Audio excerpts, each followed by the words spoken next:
আচ্ছা বলেন তো, খুলনার জেলখানা ফেরিঘাটকে কেন জেলখানা ঘাট বলা হয়? প্রিয় দর্শক, খুলনার মানুষের কাছে খুলনার জেলখানা ঘাট অতি পরিচিত একটা নাম, তবে আপনারা অনেকেই জানেন না এই ঘাটের নামকে কেন জেলখানা ঘাট বলা হয়।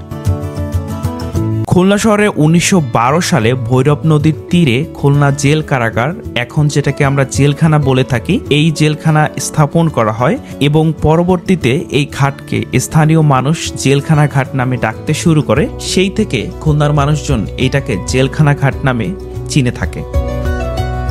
হাজারো মানুষের কর্মসংস্থান হয়েছে এই ঘাটকে কেন্দ্র করে।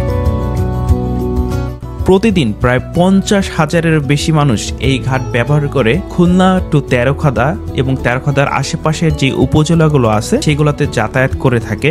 আপাতত একটি ফেরি এবং 20টিরও অধিক নৌকাযোগে মানুষ জেলখানা ঘাট পাড়ি দিয়ে সেনেরহাট বাজারে গিয়ে ওঠে এবং সেখান থেকে বাসে বা লেগুনায় করে তাদের নিজ নিজ স্থানে ফিরে যায়। খুলনা শহরের অত্যন্ত দুটি গুরুত্বপূর্ণ ঘাট, রূপসা ফেরিঘাট এবং জেলখানা ফেরিঘাট। প্রিয় দর্শক, আপনি যদি রূপসা ফেরিঘাট নিয়ে এমন একটি চমৎকার ভিডিও পেতে চান অবশ্যই কমেন্ট করে জানাবেন, এবং আপনারা যারা জেলখানা ফেরিঘাট নিয়ে আরো তথ্য জানেন আমাকে কমেন্ট করে জানাতে পারেন এবং ইনবক্স করতে পারেন। পরবর্তীতে ডিটেলসে একটা ভিডিও বানানোর চেষ্টা করব। Thank you so much.